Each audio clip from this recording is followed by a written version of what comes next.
त्रिकोणमितीय फलन के सेकंड वीडियो में प्रतिलोम त्रिकोणमितीय फलनों के मुख्य मान के आगे माने प्रतिलोम त्रिकोणमितीय फलनों के प्रगुण का अध्ययन करेंगे।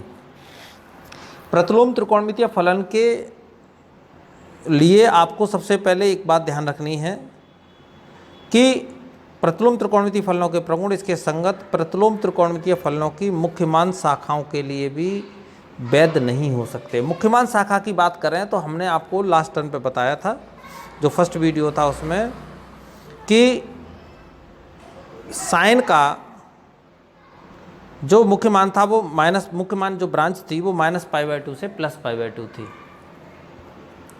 ऐसे ही कॉस की जो मुख्य मान ब्रांच थी वो 0 से पाई थी। तो ये जरूरी नहीं है कि वो सबके लिए वैलिड हो। जिनके लिए प्रतिलोम त्रिकोणमितीय फलन परिभाषित होते हैं उनके कुछ प्रगुण नीचे दिए हुए हैं, उन्हें हम समझते हैं। जैसे इसका प्रगुण फर्स्ट है, ये इसे समझते हैं। सबसे पहले प्रगुण फर्स्ट में साइन इनवर्स साइन एक्स बराबर एक्स होगा, लेकिन एक्स बिलोंग करेगा -π/2 से +π/2। ये क्लोज इंटरवल है इसका, देखिए, ठीक है, ये ध्यान रखना है। यहाँ साइन एक्स का जो मैंने जब आपको मुख्य मान समझाए थे, तो ये फलन साइन एक्स के मुख्य मान, जो मुख्य मान ब्रांच थी वो -π/2 से +π/2 ही थी। क्लियर? तो आपको ये ध्यान रखना है कि sine inverse x equal to sine x ऐसा नहीं हमेशा होगा, वो सिर्फ तब होगा जब एक्स का मान -π/2 से +π/2 में होगा। इसी प्रकार cos inverse x equal to cos x, cos inverse cos x equal to x तब होगा जब एक्स बिलोंग करेगा 0 to π में। ये क्लोज इंटरवल का साइन है। आपको शायद ध्यान हो कि हमने इसके लिए भी आपको तब समझाया था कि जो कॉज इनवर्स की मुख्य मान ब्रांच थी वो 0 to π थी। ठीक है, इसके लिए हमने बताई थी कि जो कॉज इनवर्स की मुख्य मान ब्रांच थी वो क्या थी, कॉज इनवर्स एक्स के लिए 0 to π।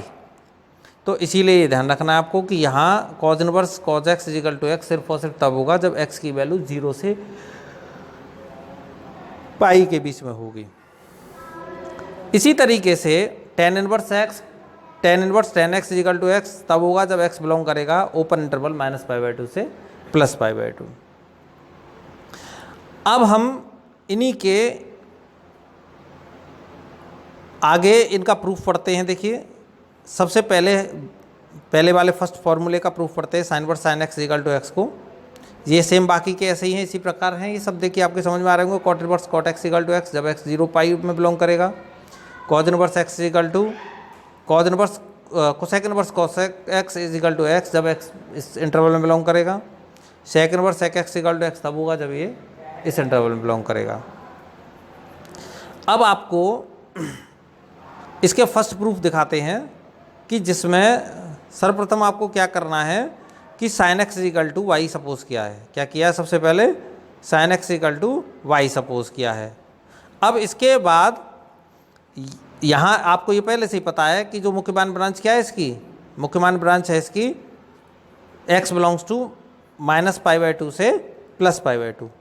ये साइन इधर आएगा तो x sine inverse y equal to x हो जाएगा या x equal to sine inverse y हो जाएगा। यहाँ y की वैल्यू लगा दीजिए। y की वैल्यू कितनी थी? साइन x, तो sine inverse sine x equal to हो गया x। यही प्रूफ करना था, ठीक है। तो हेंस प्रूफ यहाँ आप कर सकते हैं इसको, ये हो गया आपका। अब इसके बाद इसी में आगे बढ़ते हैं। इसके आधारित हम एग्जाम्पल लेते हैं। इसमें पहले प्रूफ कराया है, निम्न के मान ज्ञात कराए हैं आपसे कि साइन इनवर्स साइन π/4 का मान क्या होगा। देखिए, इसे सॉल्व करने से पहले सबसे पहले हमें इस पर ध्यान फोकस अपना करना है कि ये जो वैल्यू है एंगल की, माने जो कोण की जो वैल्यू है वो क्या होनी चाहिए, इसके मुख्य मान ब्रांच में आनी चाहिए। मुख्य मान ब्रांच क्या था साइन का, साइन इनवर्स का -π/2 से +π/2। तो साइन इनवर्स के मुख्य मान ब्रांच में अगर ये π/4 आ रहा है तो हम साइन और साइन इनवर्स को कैंसिल कर सकते हैं, अदरवाइज नहीं।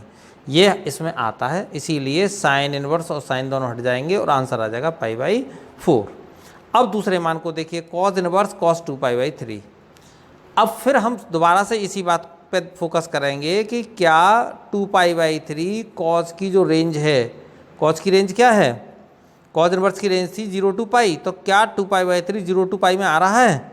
यस आ रहा है। तो हम कॉज और कॉज इनवर्स को कैंसिल आउट कर सकते हैं और इसका आंसर आ जाएगा 2π/3।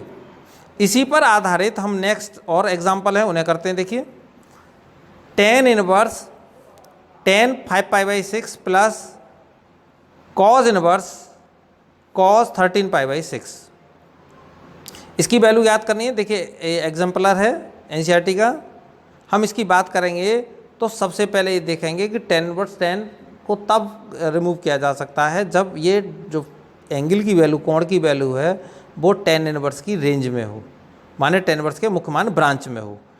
अब tan इनवर्स की रेंज या tan इनवर्स के मुख्यमान ब्रांच क्या थी? -π/2 से लेकर +π/2। याद है आपको क्या थी tan इनवर्स की रेंज? -π/2 से +π/2। तो अब ये देखिए क्या 5π/6 इस रेंज में आता है? देखिए ये -90 से +90 है। 5π/6 को सॉल्व करेंगे तो कितना हो जाएगा? 5 × π/6। पाई की वैल्यू कितनी होती है? 183। 5 थी 15, 150। ये नहीं आएगा। तो इसका मतलब क्या हुआ? पहले इसको एंगल को हमें इसके रेंज में लाना पड़ेगा, और रेंज में लाने के लिए क्या करना पड़ेगा कि 5π/6 को हमने लिख दिया π/2 + π/3। tan 90 + थीटा इक्वल टू होता है -cot थीटा, क्योंकि देखिए tan 90 पर चेंज हो जाता है। तो ये ध्यान रखना है कि tan 90 + थीटा 90 पर चेंज हो गया, ठीक है, और इक्वल टू हो गया -cot थीटा। क्लियर है? तो यहाँ tan π/2 + π/3 की जो वैल्यू आएगी tan 90 की वजह से चेंज हो गया, माइनस आ गया सेकंड क्वाड्रेंट में, और cot π/3। ऐसे ही यहाँ देखें 13π/6 कॉज इनवर्स की जो रेंज होती है वो 0 to पाई होती है, उसमें नहीं है। तो इसे क्या करेंगे? 2π + π/6 लिख लेंगे, 6 दूनी 12 और 1 13। और cos 2π + थीटा माने cos 360 + थीटा 360 पे नो चेंज, ठीक है। cos 360 + थीटा इक्वल टू क्या होता है? 360 माने फर्स्ट क्वाड्रेंट में आ गया, 360 पे no change means cos theta, ठीक है। तो ये आपको ध्यान रखना है। अब इसकी जगह माने cos π/6 आ गया। अब क्या करेंगे आप कि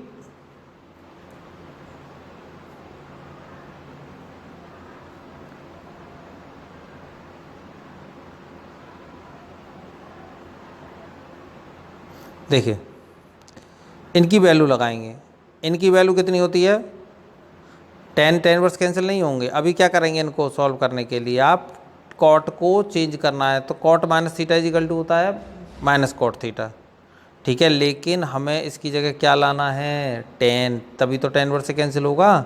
ऐसे यहाँ ये तो कॉज और कॉज इनवर्स कैंसिल हो जाएंगे क्योंकि π/6 आ गया 0 to पाई में। तो अब क्या करना है आपको? देखिए इसे